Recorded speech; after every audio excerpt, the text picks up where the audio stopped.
Regina Celi, Letare, Alleluia.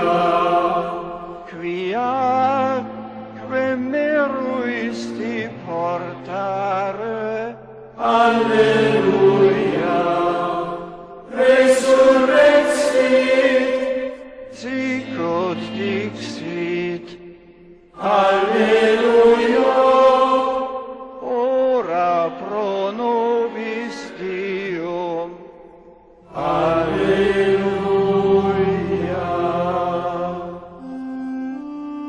Gaudet letare Virgo Maria, alleluia. Quia surrexit Dominus Dei, Alleluia.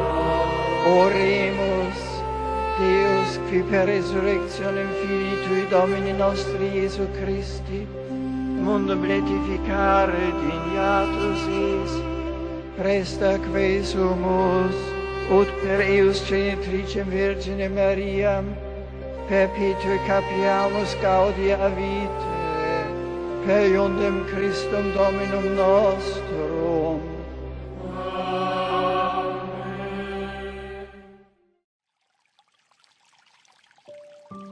Sagrado Corazón de Jesús, en ti confío, haz mi corazón semejante al tuyo. El Evangelio de hoy, San Mateo, en el capítulo 7, versículo del 21 al 29. En aquel tiempo, Jesús dijo a sus discípulos: no todo el que me diga, Señor, Señor, entrará en el reino de los cielos, sino el que cumpla la voluntad de mi Padre que está en los cielos. Aquel día muchos me dirán: Señor, Señor, ¿no hemos hablado y arrojado demonios en tu nombre, y no hemos hecho en tu nombre muchos milagros? Entonces yo les diré en su cara: nunca los he conocido. Aléjense de mí ustedes, los que han hecho el mal. El que escucha estas palabras mías y las pone en práctica se parece a un hombre prudente que edificó su casa sobre la roca.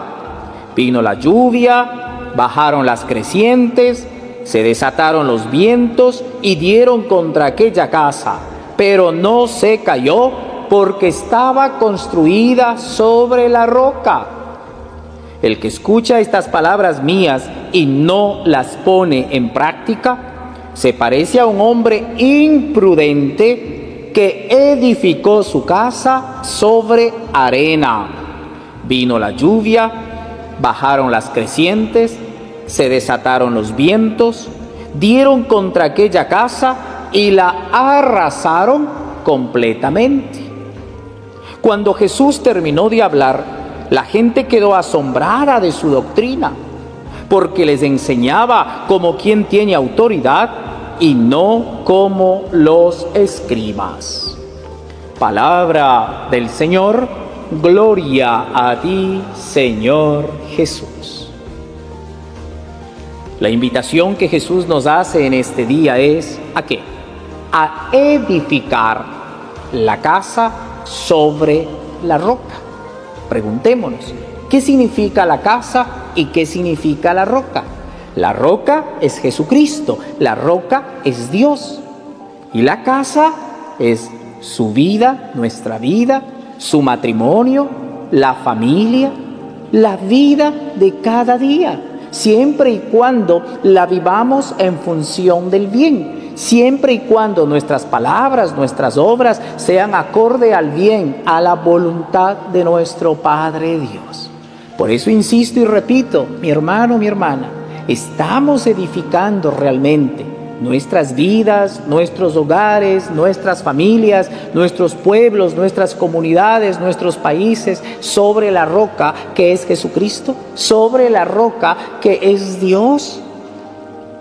Porque no simplemente podemos decir, hey, Señor, Señor, y hacer todo lo contrario. Señor, Señor, y no hacemos la voluntad de Dios. ¿Cuántos de nosotros podemos decir, Señor, ayúdame, pero nosotros hacemos daño al prójimo?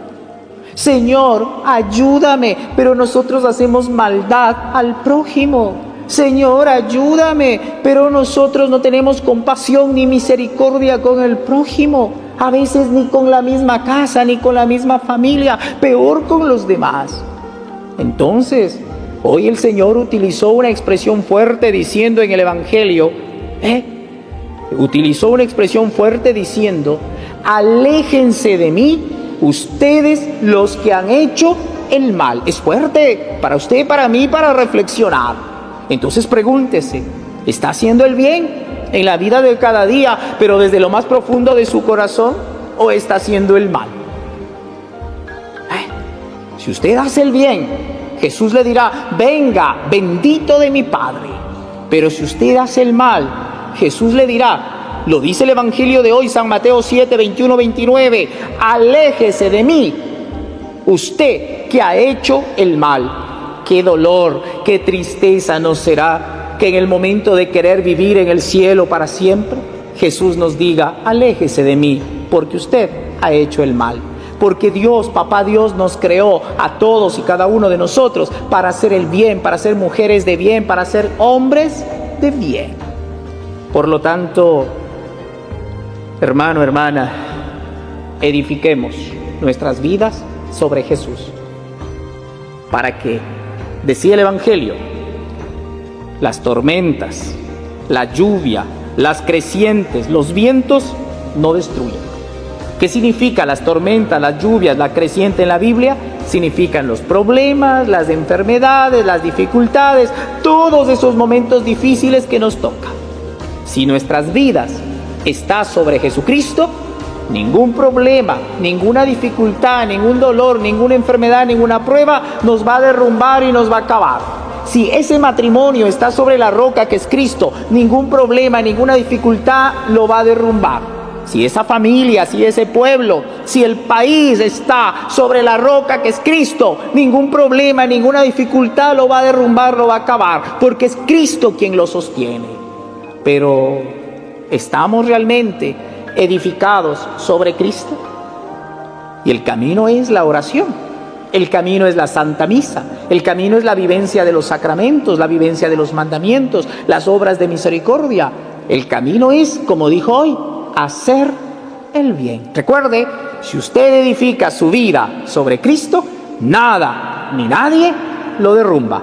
¿Cuántos pierden el sentido a la vida? ¿Cuántos dicen ya no quiero vivir, no quiero comer, no quiero hacer nada, no quiero salir? ¿Por qué? Por flojo, por cobarde y porque no pone su vida sobre Jesucristo. Dios los bendiga en el nombre del Padre, del Hijo y del Espíritu Santo. Amén.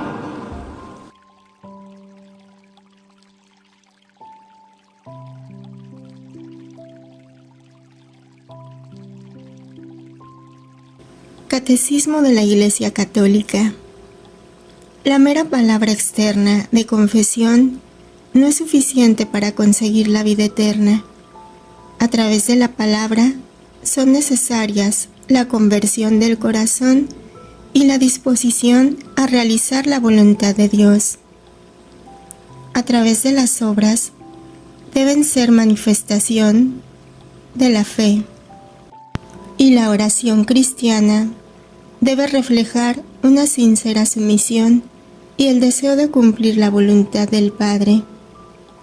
Cuando nuestra voluntad se identifica con la suya, el reino de Dios llega a establecerse en la tierra y en nosotros mismos. Punto 1821. Podemos, por tanto, esperar la gloria del cielo prometida por Dios a los que le aman y hacen su voluntad. En toda circunstancia, cada uno debe esperar, con la gracia de Dios, perseverar hasta el fin y obtener el gozo del cielo, como eterna recompensa de Dios por las obras buenas realizadas con la gracia de Cristo.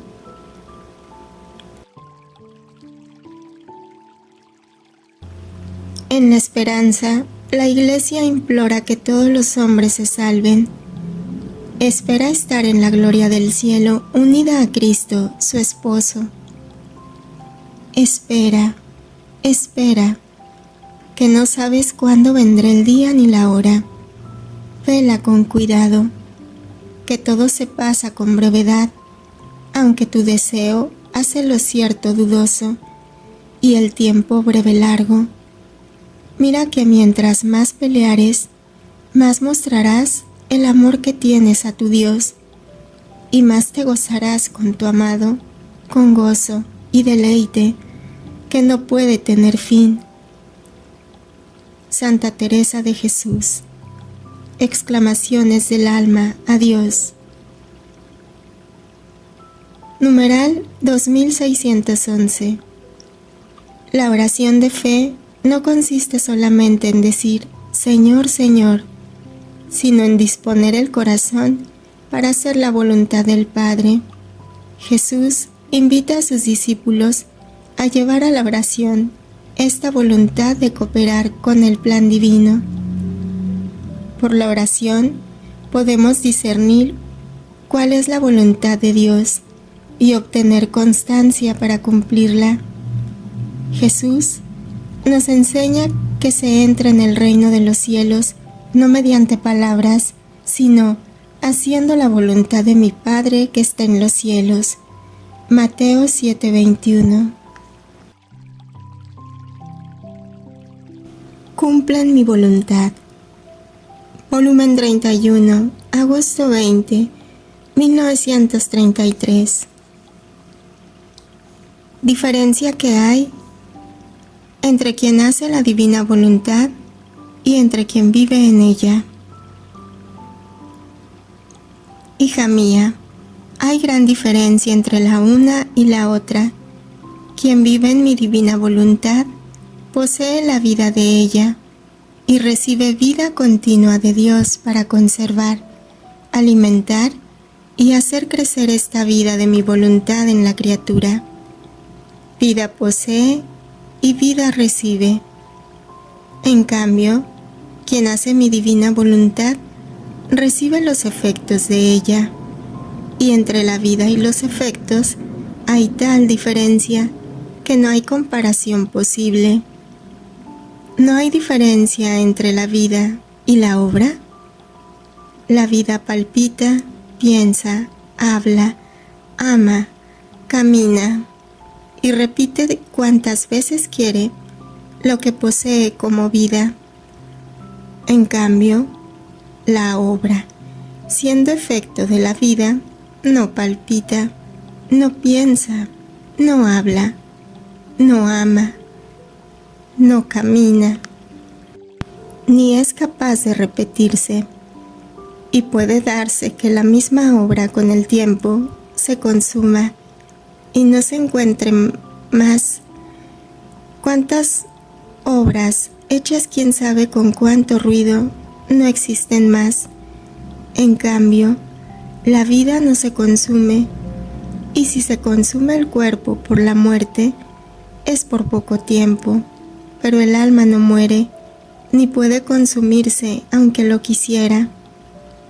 Mira entonces qué gran diferencia hay entre la vida y los efectos que puede producir la vida.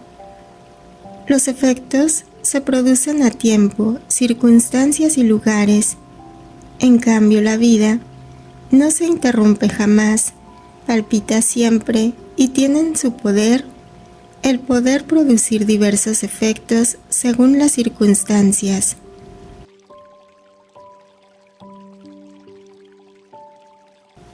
Ahora, quien vive en mi voluntad, poseyendo la vida de ella, tiene en su poder, y siempre, no hay intervalos, santidad, gracia, sabiduría, bondad, todo, y como es vida que posee, tanto en el alma como en el cuerpo, de modo que todas las más pequeñas partecitas de su ser contienen el fiat omnipotente, y corre más que sangre en toda la criatura, tanto que si palpita, palpita fiat, si piensa en sus pensamientos, está impreso el fiat, si habla, se escucha en su voz correr mi fiat, y habla de él.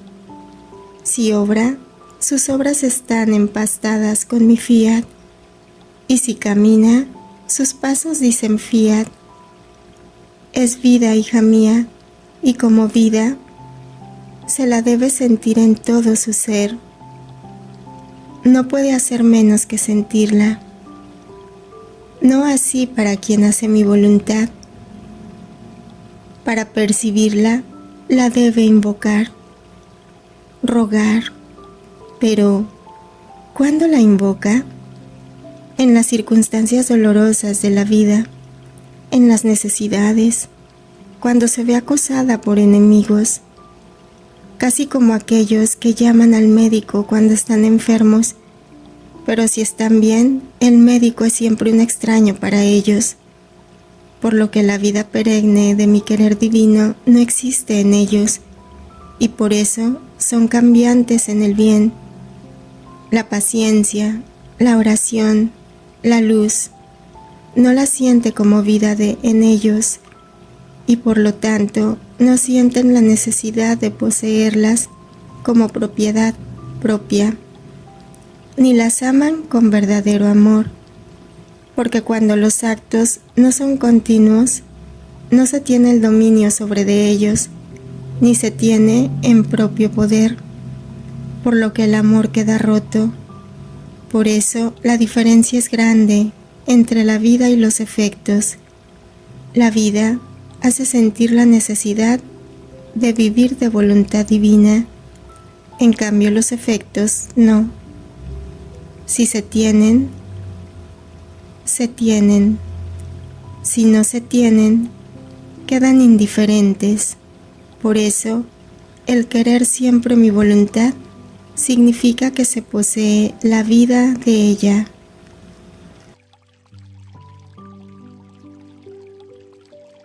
Volumen 14, abril 25, 1922. Hija mía, porque quienes viven en mi querer son las depositarias, las conservadoras, las sostenedoras, las defensoras de mi voluntad. Ellas prevén lo que quiero y sin que yo lo ordene cumplen lo que quiero y comprenden la grandeza, la santidad de mi querer. Celosamente lo custodian y lo defienden. ¿Cómo no deberían quedar todos arrobados al ver a estas almas que forman el sostén de su Dios en virtud del prodigio de mi voluntad? ¿Quién puede defender mis derechos sino quien vive en mi querer? ¿Quién puede amarme de verdad, con amor desinteresado, semejante al mío, sino quien vive en mi querer? Yo me siento más fuerte en estas almas, pero fuerte de mi misma fuerza. Soy como un rey rodeado de fieles ministros que se sienten más fuertes, más gloriosos, más sostenidos. En medio de estos, sus fieles ministros, que solo, si queda solo, llora a sus ministros, porque no tiene con quién desahogar y a quién confiar la suerte del reino. Así soy yo. ¿Y quién puede serme más fiel que quien vive en mi voluntad? Siento mi voluntad duplicada, por lo tanto, me siento más glorioso. Desahogo con ellas y de ellas me fío.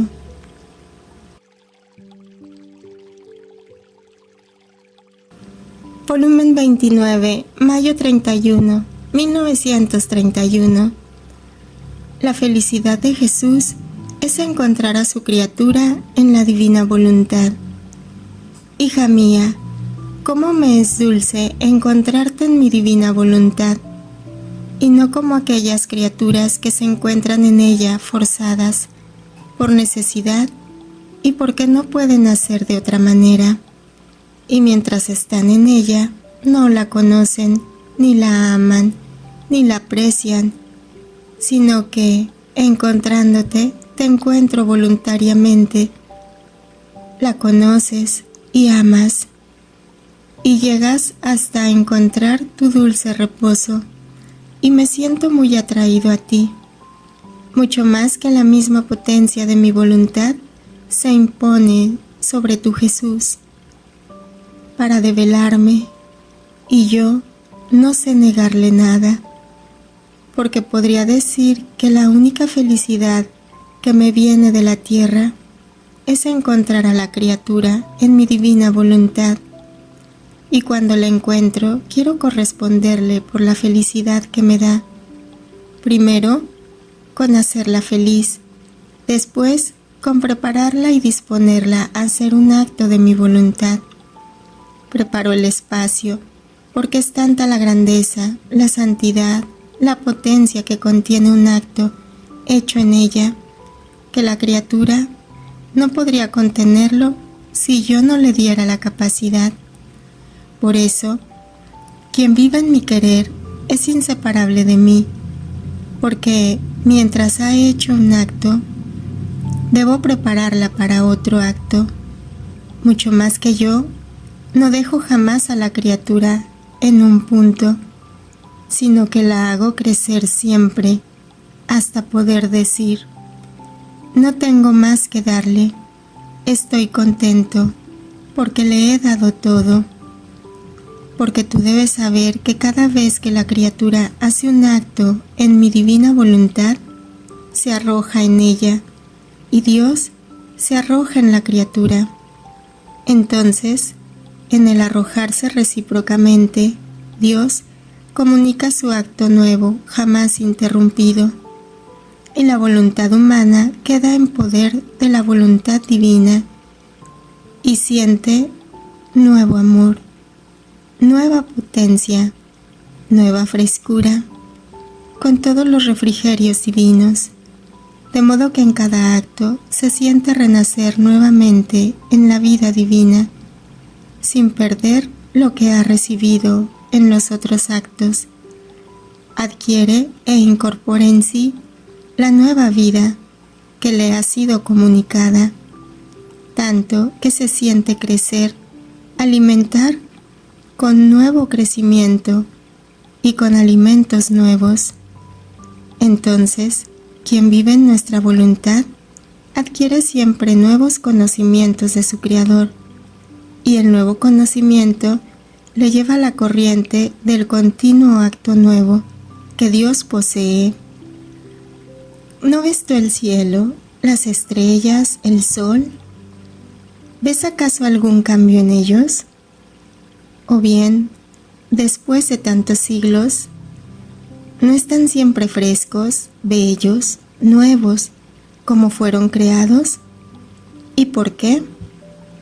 Porque están bajo el imperio de la fuerza creadora de nuestro Fiat, que los creó, y permanece en ellos como vida perenne.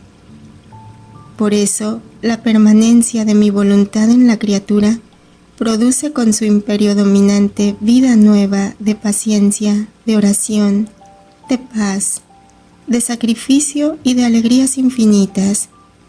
Así como es mi voluntad, tal quiere volver a quien vive en ella.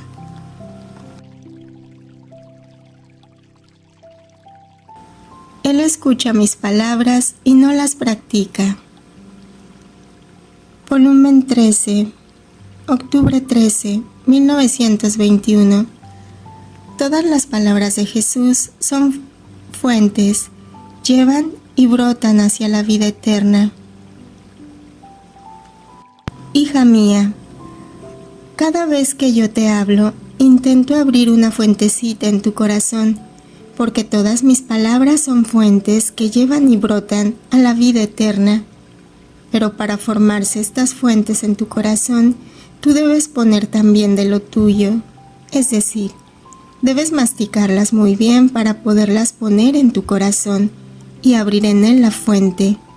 Con pensarlas y repensarlas, tú formas la masticación. Con decirlas a quien tiene autoridad sobre ti y sintiéndote asegurado que es palabra mía, tú sin duda la pasas y abres la fuente para ti, y según las ocasiones de tus necesidades, te sirves de ellas y bebes a grandes sorbos en la fuente de mi verdad. Con escribirlas, abres los canales que pueden servir a cualquiera que quiera quitarse la sed, para no dejarlo morir de sed. Ahora, con no decirlas tú, no las piensas, y al no masticarlas, no puedes pasarlas. Por eso, corres peligro de que la fuente no se forme, y que el agua no brote. Y cuando tengas necesidad de aquella agua, la primera en sufrir la sed serás tú. Y si no escribes, no abriendo los canales,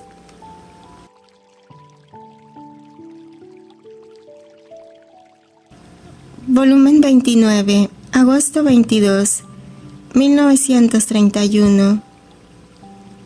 La divina voluntad no se contenta con palabras, quiere los hechos. Hija mía, si tú estás atenta a vivir siempre en mi voluntad, ella te confiará todos los secretos de la historia de la creación.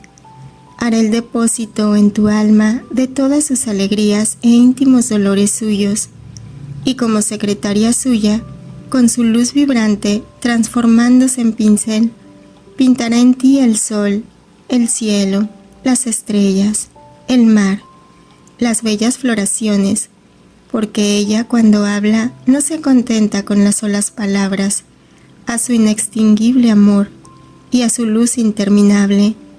No le bastan las palabras, sino que quiere los hechos, y por eso, con su virtud creadora, mientras confía sus derechos, habla y forma la nueva creación en la criatura.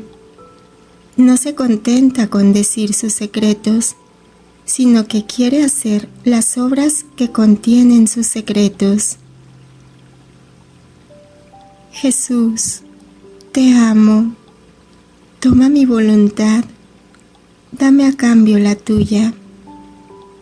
Fiat.